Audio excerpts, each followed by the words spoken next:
Dans cette vidéo, on va regarder Astra, un thème WordPress qu'on va pouvoir utiliser pour personnaliser son blog ou sa boutique e-commerce. Donc si vous ne me connaissez pas, je m'appelle Marc et on va regarder tout de suite comment utiliser Astra pour personnaliser WordPress et avoir des templates gratuits pour pouvoir personnaliser sa boutique ou son blog. C'est parti! Nous voici sur WordPress et ce que l'on va faire avant de commencer ce tutoriel, c'est de télécharger un template Astra qui va nous proposer différents modèles pour créer notre blog ou notre boutique e-commerce. Donc ici, j'ai installé quelques articles par défaut pour pouvoir avoir du contenu. En fait, j'ai dupliqué toujours le même article juste pour avoir quelques contenus à mettre au niveau d'un blog. Donc j'ai créé un menu blog au niveau du menu principal. Donc pour commencer ce tutoriel, ce que vous allez faire, c'est descendre en bas de la vidéo et vous avez un lien où il est indiqué webmarketingdebutant.fr téléchargement template. Donc vous l'avez en épinglé, vous l'avez également dans la description. Vous cliquez dessus et on va arriver sur le site de Astra. Donc Astra va nous permettre de télécharger différents templates. Ici on en a 150, un petit peu plus de 150 de disponibles. Il y en a des gratuits et forcément il y en a qui sont accessibles uniquement si vous avez un compte premium au niveau de Astra. Donc au niveau des prix de Astra, on va retrouver ici les différents prix pour avoir un plugin en premium. Donc vous avez le thème de base à 47 $, après 169 $ et après le bundle à 249 $. Donc après vous pouvez l'acheter en plan annuel ou en plan définitif. Donc là ici il coûte 249 $. Dans le tutoriel que l'on va faire aujourd'hui, on va utiliser la version gratuite. Donc on n'a pas à se soucier de ça. Donc on descend ici en bas des tarifs et on a un onglet ici où il est indiqué Download Free Astra 10. On clique dessus. Ici, il va nous demander nos informations pour pouvoir nous inscrire et télécharger le plugin. Vous indiquez votre prénom, Marc, et on va mettre l'adresse mail ici. Et vous cliquez sur Subscribe and Download. On va pouvoir ici télécharger le thème directement, donc on clique ici sur OK. Et une fois qu'il est téléchargé, on va le retrouver sur l'ordinateur. Donc pour ça, on va se rendre sur WordPress. On va donc aller au niveau du tableau de bord. Ce qu'il faut faire, c'est aller dans Apparence. Ensuite, on clique sur Thème. Et ensuite, on va cliquer ici sur Ajouter. On va cliquer sur Téléverser un thème. Et maintenant, vous allez rechercher sur votre ordinateur le fichier que vous venez de télécharger sur Astra. Une fois qu'il est sélectionné, vous cliquez sur Installer maintenant. Et ensuite, on peut l'activer dès qu'il est terminé. Voilà.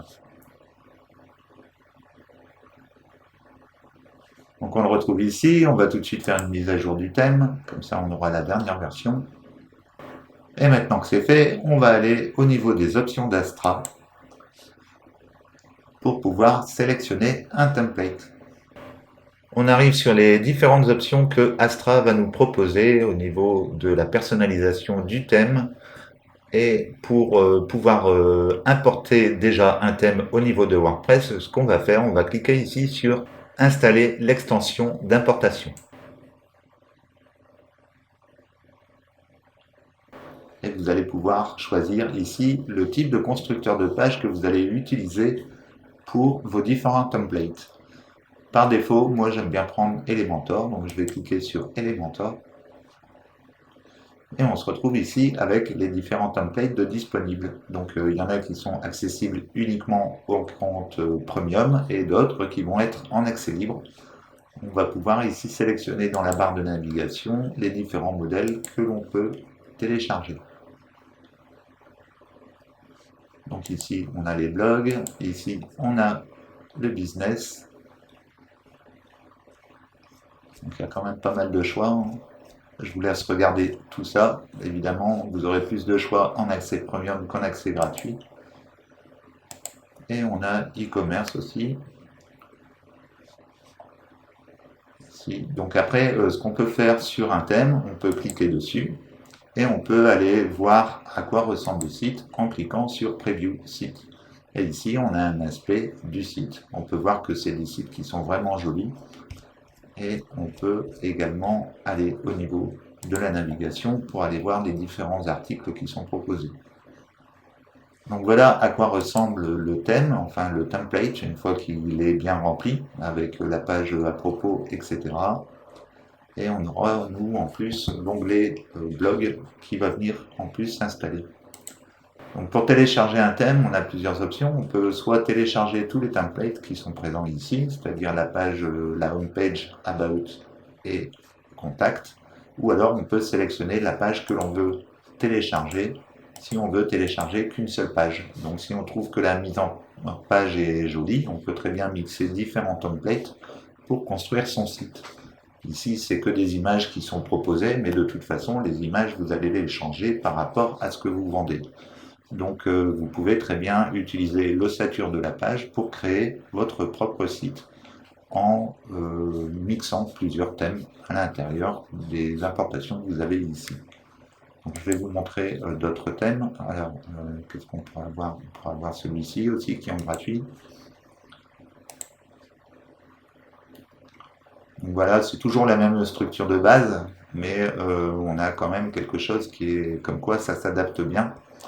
On a toujours la même ossature ici avec les différentes plantes, et quand on clique, on a la fiche produit. Donc c'est vraiment propre hein, avec les descriptions, etc. Donc je vais prendre celui-ci. On va importer le site complètement. Ici, on va sélectionner les options. Hop. Ici, et save, next, submit. Donc il nous installe les différents plugins qui sont nécessaires, notamment ici, comme c'est une boutique, il nous faut le plugin WooCommerce, donc il nous installe ça. Il va également installer Elementor si c'est nécessaire. Enfin, il va tout installer. Donc, dès que vous activez le template, tous les logiciels dont il a besoin pour qu'il fonctionne correctement seront installés également en même temps. Donc, on va le laisser travailler. Hein. Donc, ça y est, il est installé. On va cliquer ici sur visiter le site et on va voir à quoi ça ressemble. Donc on arrive sur le site, hein, il est installé, et ici il nous a installé toutes les images, toutes les fonctions. Donc ici on est sur la page d'accueil, donc on est bien sur WordPress Test, qui est ici sur le côté. Et on a ensuite la possibilité d'aller voir les différentes catégories, ici, avec les plantes. On a ensuite les cactus. Alors, il manque peut-être quelques images. C'est quand même super propre et très design, enfin très pur. À propos, donc la page à propos.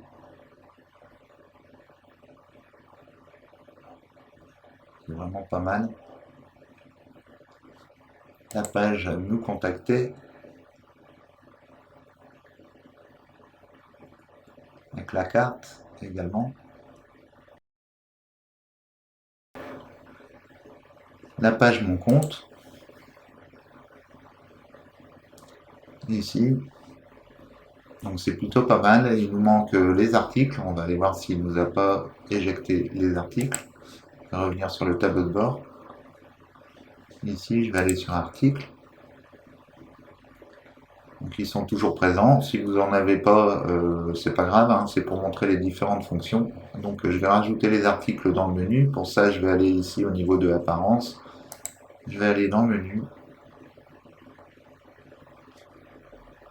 Et je vais aller sélectionner mon menu. Donc je vais prendre Main Menu ici. Donc ici c'est notre page. Si on veut, on peut également ici, on pourrait marquer boutique. Enfin, on peut traduire hein, en fait. Il n'y a pas de problème. Et une fois que on a tout traduit, donc je vais rajouter la page article qui est, alors je vais faire tout voir, ça sera plus simple, qui est la page blog que je vais ajouter au menu. Voilà, qu'on retrouve ici et que je vais ajouter peut-être ici. Voilà, j'enregistre le menu. On va retourner sur le site. Et comme ça, maintenant, on a un onglet blog sur lequel je peux cliquer et récupérer l'ensemble de mes articles. Voilà, donc là, on a tous les articles qui sont ici répertoriés. Donc on a maintenant la base pour travailler sur notre thème Astra. On va aller sur l'onglet personnaliser ici et on va pouvoir comme ça personnaliser le thème Astra WordPress. Le premier onglet que l'on a, c'est ici un onglet qui nous permet d'accéder à la version Pro de Astra. Donc si on veut passer à la version Pro, il suffit de cliquer, on va arriver directement sur le site qui va nous permettre de pouvoir acheter la version Pro. On a ensuite l'onglet Global qui va concerner l'ensemble du site. Par exemple, ici, on va pouvoir choisir la typographie de base. Et ensuite, on va pouvoir aussi sélectionner un type de typographie qui va être utilisé au niveau du site internet. Ici, la police qui est utilisée, c'est la Poppins.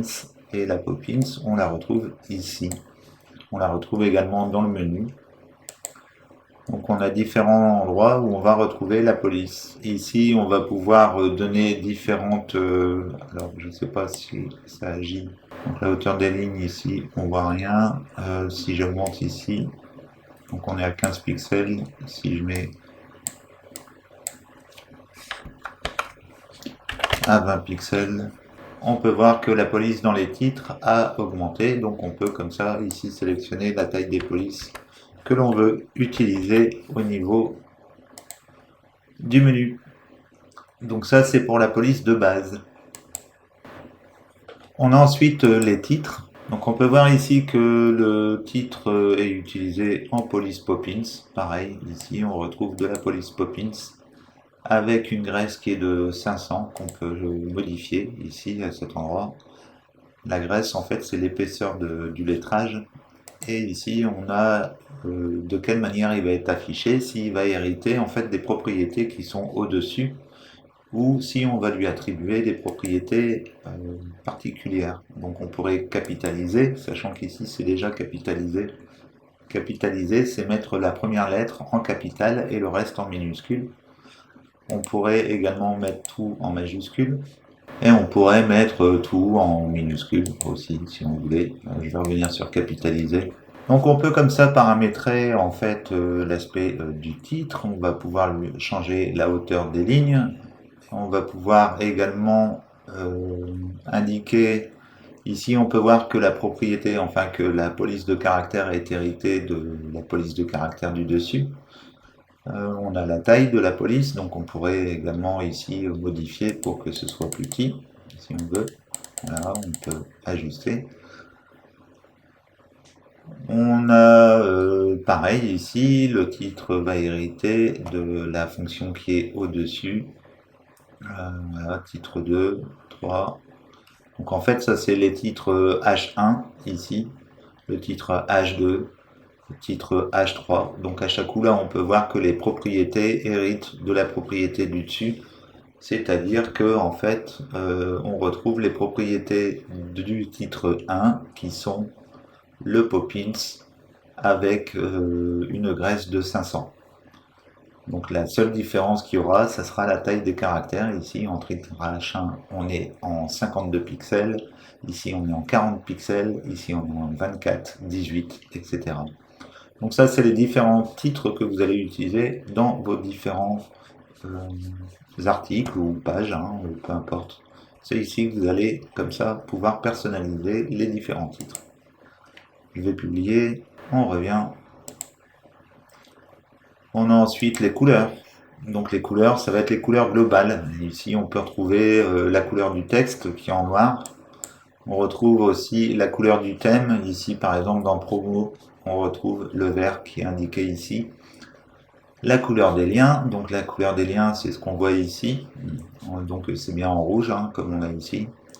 Le lien au survol, on peut voir que c'est un rouge un petit peu plus foncé. Alors c'est pas, ouais, c'est pas flagrant. Et la couleur des titres, on peut voir que les titres sont en noir. Donc ça change pas. C'est ici, on peut voir que le titre est bien en noir. On pourrait le changer si on voulait, on pourrait le mettre en bleu, mais on va le laisser en noir. Ici, on a l'arrière-plan qu'on peut sélectionner. Donc l'arrière-plan, c'est ce qu'on a ici. On va pouvoir ici lui donner une couleur. Voilà. Donc ça va consister à ajouter de la personnalisation à l'ensemble du thème. On va publier, on va garder ces paramètres là. On revient. On a ensuite les conteneurs.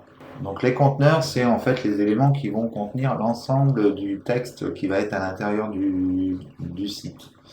Ici, c'est 1200 pixels. Je vous conseille de garder ce format-là, c'est plutôt pas mal. De toute façon, vous avez un format qui va s'adapter qui est responsive, donc le thème va s'adapter correctement au niveau des téléphones portables. D'ailleurs, on peut aller voir ici en cliquant sur portable, on a une version du thème qui s'affiche au niveau des téléphones. Et on peut voir que c'est tout à fait correct. Donc vous inquiétez pas, restez en 1200 pixels, c'est ce qu'il y a de plus aéré au niveau de la boutique. Et c'est un format qui est agréable à lire, donc laisser comme ça en 1200 pixels, c'est très bien. Donc voilà, on va revenir ici. On a ensuite les boutons. Donc les boutons qui sont ici, on va pouvoir sélectionner une couleur. On va pouvoir donner une largeur à la bordure. Ici, il n'y a pas de bordure pour le moment, mais on pourrait très bien lui donner une largeur. Si, mettons, je mettais ici 2 pixels, on peut voir que le bouton a légèrement grandi, mais on ne voit pas la bordure. Il suffit ici de donner une couleur. Voilà, et on peut voir ici, on a un contour qui est fait au niveau du bouton. Donc ici, c'est tous les paramètres pour les boutons, quel que soit l'endroit où vous allez mettre des boutons. En fait, ça va venir... alors ici, il n'y a pas forcément de bouton. On va aller sur une fiche, ici, comme par exemple ajouter au panier, il va être modifié en conséquence. Donc c'est ici que vous allez faire toute l'apparence du bouton. On a fini pour les options globales, on va aller sur le constructeur de l'entête. Le constructeur de l'entête, c'est en fait ce qu'on retrouve ici. On va pouvoir ici le paramétrer comme on veut. Par exemple, ici, on a l'identité du site et le logo qu'on retrouve ici. On a le menu principal qu'on retrouve ici. Et on a le panier qu'on retrouve ici. Donc on aurait pu très bien rajouter d'autres éléments en dessous. Par exemple, ici, si j'appuie sur plus, on va pouvoir ici ajouter d'autres éléments. Imaginons que j'avais mis du social. On retrouve ici des éléments sociaux qu'on va pouvoir personnaliser en cliquant ici sur le bouton.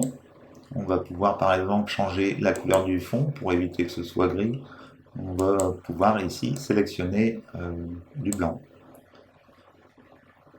Alors ça c'est en dessous, pardon, l'arrière-plan, ici, du blanc. Et donc comme ça, c'est discret et on a rajouté le partage social juste au-dessus. Donc on va pouvoir comme ça paramétrer l'ensemble des différents éléments juste en cliquant sur le bouton directement. Et on va pouvoir modifier après tous les éléments en cliquant dessus et en suivant les paramètres qui sont indiqués. Par exemple ici, il faudra donner l'URL de la page Facebook. On va pouvoir donc faire ça pour le logo. Ici, on va pouvoir changer le logo. On va pouvoir changer la largeur du logo. Donc ici, on peut le rétrécir un peu, en principe. Voilà. On peut décider d'afficher le titre ou pas. Par exemple, ici, WordPress Test, j'ai pas envie que ce soit affiché. Je vais mettre simplement le logo. Et on va pouvoir comme ça paramétrer aussi les couleurs, si on veut. La taille de la police, bon là c'est plus marqué, donc il n'y a plus d'intérêt. Mais on va pouvoir comme ça paramétrer l'ensemble des paramètres du logo. Donc à chaque coup, il suffit comme ça de cliquer sur l'élément et on va pouvoir comme ça paramétrer ce que l'on veut au niveau des différents éléments. Ici, à panier, par exemple, je pourrais décider d'afficher le total à côté du panier. où je pourrais également décider d'afficher le mot panier à côté. Voilà. Donc on peut comme ça personnaliser la barre, le header directement en cliquant soit sur un espace vide comme ici pour ajouter directement un élément. Après on peut cliquer sur le côté pour jouer vraiment sur l'élément en lui-même, c'est-à-dire lui changer le fond, etc. Ou après on peut revenir ici et ajouter des éléments directement en cliquant sur un widget. Par exemple, ici je vais mettre un widget et après ce widget, je vais pouvoir le personnaliser à l'intérieur. Donc quand je vais rajouter un widget, je vais pouvoir avoir accès ici à différents éléments que je vais pouvoir mettre à l'intérieur de mon menu. Je vais pouvoir par exemple mettre un formulaire, une vidéo, etc. Donc on peut personnaliser entièrement le header, c'est-à-dire la barre ici de menu de notre thème Astra. Je vais revenir. Donc on a vu le constructeur d'en-tête, on va passer au fil d'Ariane. Le fil d'Ariane, c'est en fait un élément qui va s'afficher juste en dessous et qui va donner le lien entre chaque page. Donc on va pouvoir comme ça descendre du dossier principal vers les pages secondaires, etc. Alors je ne sais pas s'il va s'afficher par contre.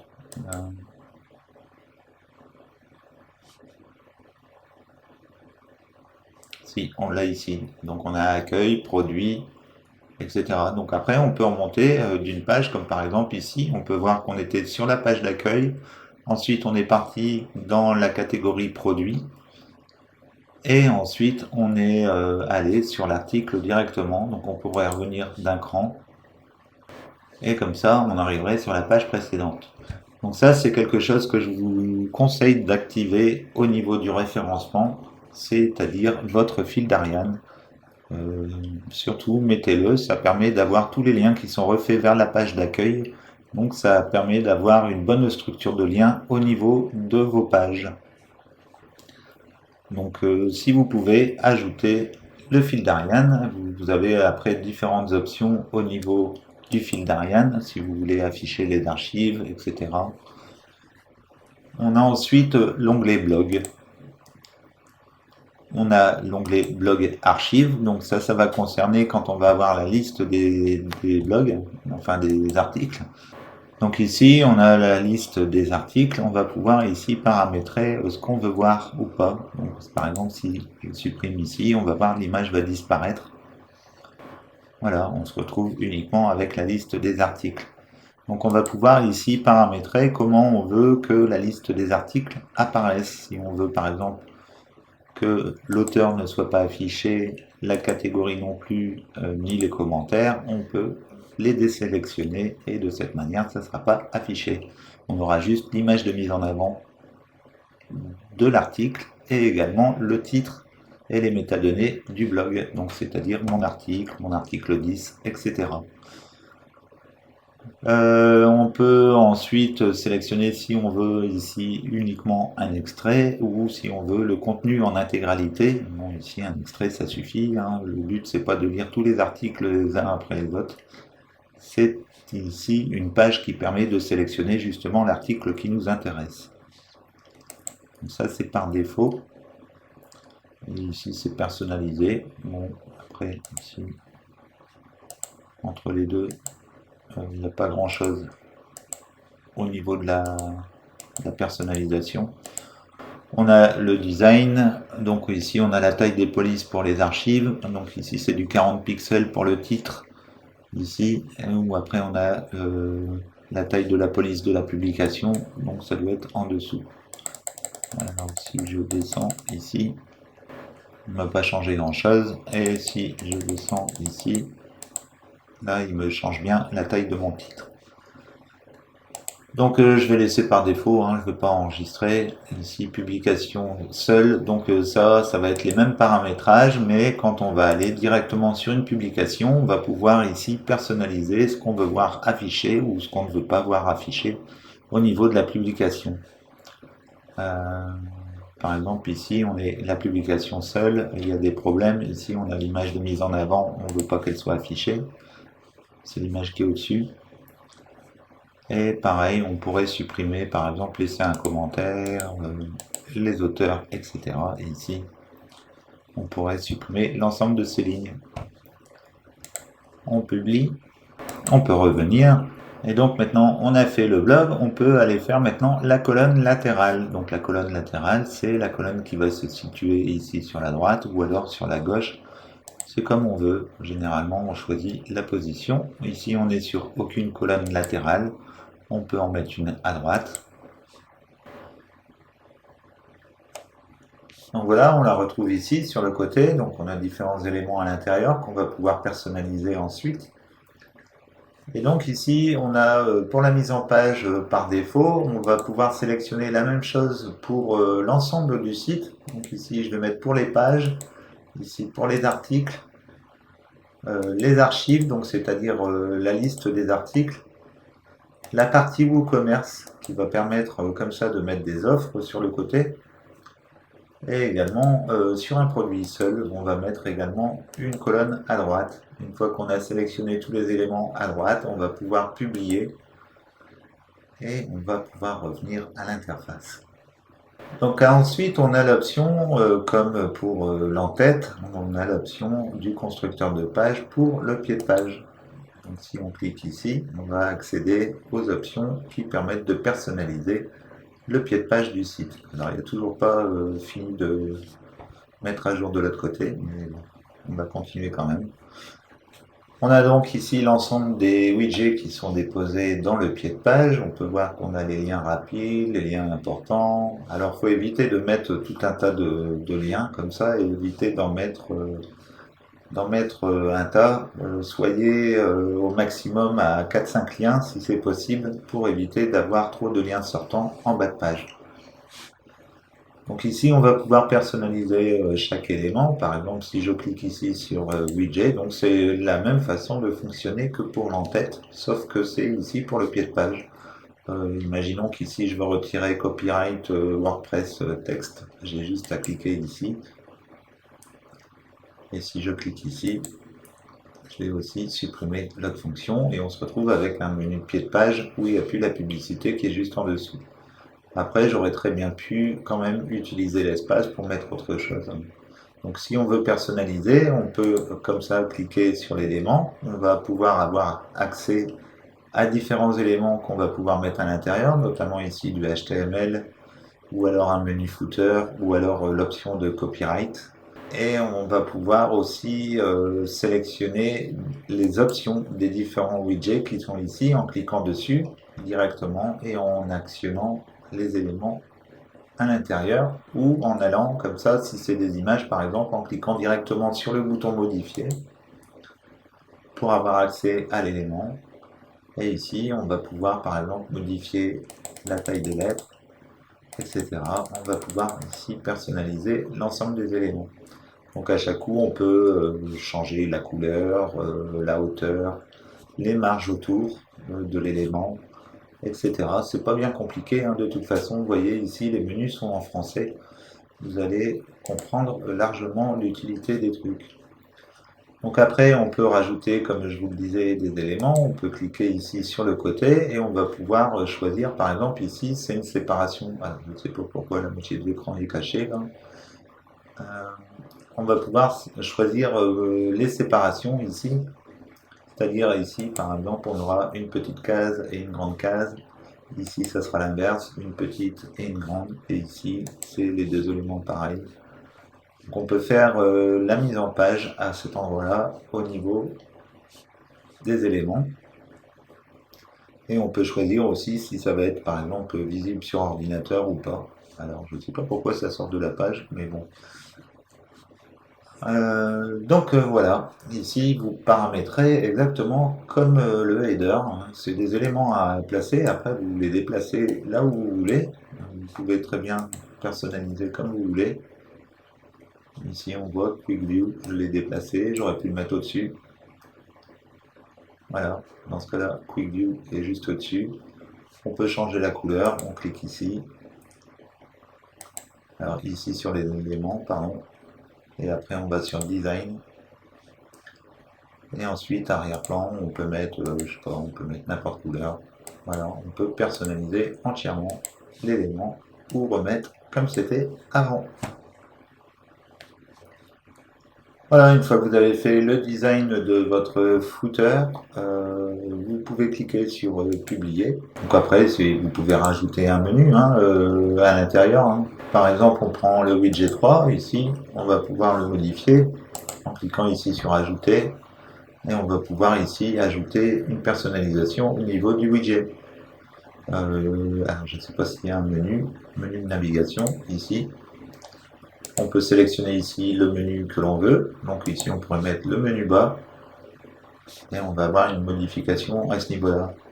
Alors là, il ne va rien changer. On va aller voir sur modifier. Ici, on peut voir que en fait le menu bas, toutes les pages sont invalides. Donc c'est pour ça que ça ne fonctionne pas.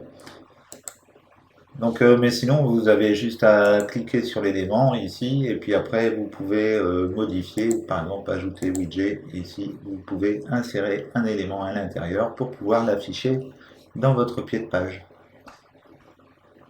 Donc, on peut mettre un calendrier, par exemple. Là, ça devrait fonctionner, un calendrier. Voilà, on retrouve ici un calendrier. Donc, une fois que vous avez fait les modifications que vous voulez, vous enregistrez et vous publiez.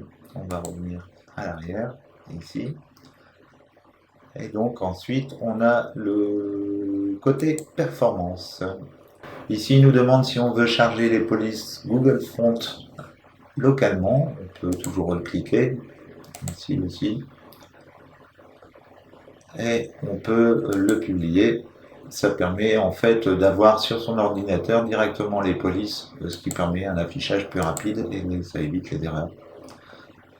Ici, on a le WooCommerce, donc on va pouvoir changer différentes choses au niveau de la personnalisation des différents onglets de WooCommerce, notamment ici dans la boutique. Alors, je vais revenir dans la boutique.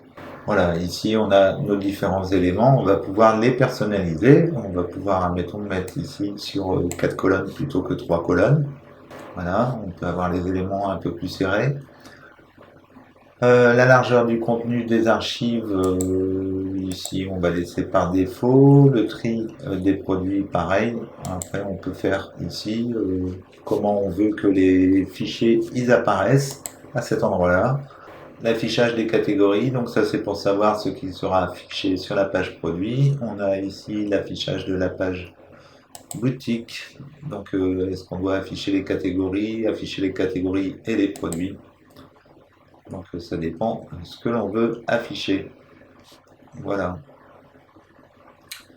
Donc ici on peut choisir ici 12 produits, la structure toujours pareil, les catégories, les titres, les évaluations, les prix. Donc c'est toujours la personnalisation des différents éléments qui sont ici. Par exemple si je cache le prix, on peut voir que le prix est supprimé de la fiche produit. Donc une fois qu'on a personnalisé l'ensemble de sa page boutique, le catalogue produit, on peut continuer comme ça sur les différents éléments. On a la page produit seule. Ensuite, désactiver le fil d'Ariane, non. Là, il faut le laisser cocher. Produit seul. Donc ici, ça concerne le fil d'Ariane. La largeur de l'image principale, bon, ça vous laissez par défaut. Hein. C'est toujours pareil, c'est l'image de mise en avant au niveau des produits.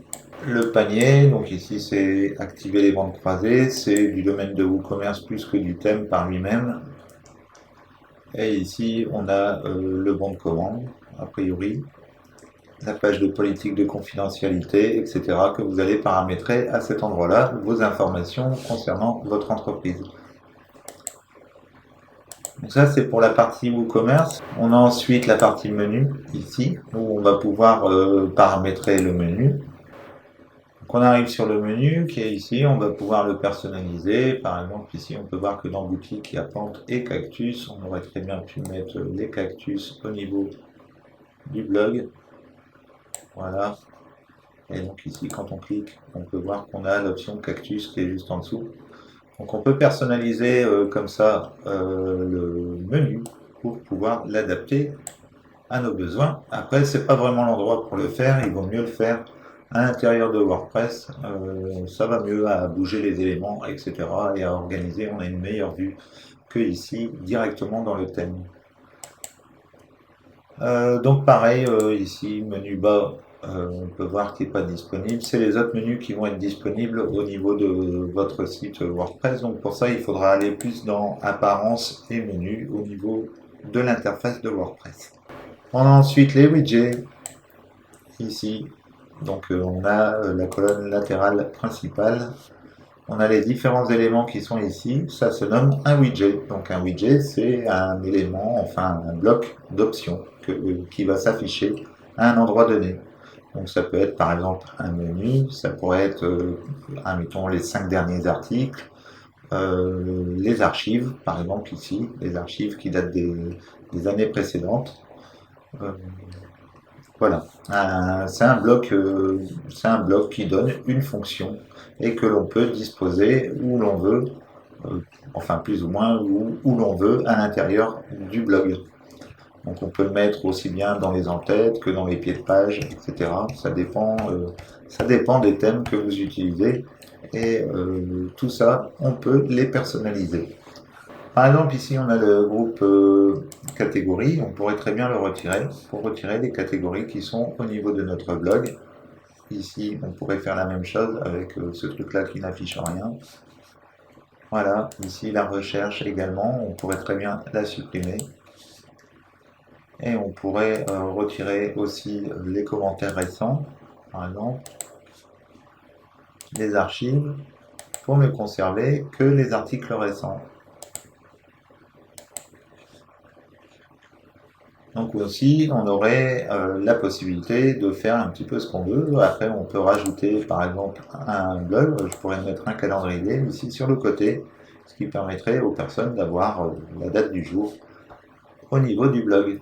Donc on peut vraiment personnaliser comme on veut cette colonne. Et pareil, ces éléments, on va pouvoir les réutiliser en pied de page, comme je vous ai dit. Ça dépend en fait des thèmes que vous allez utiliser. Une fois que vous avez fait vos mises à jour, vous publiez. On a le réglage de la page d'accueil. Donc ici, on va sélectionner quelle page va être la page d'accueil et quelle page va être la page des articles. Donc pour créer une page article, il suffit de créer une page blanche sur WordPress et de la désigner comme la page qui va lister les articles. Et WordPress va se charger en fait de mettre tous les articles à l'intérieur directement.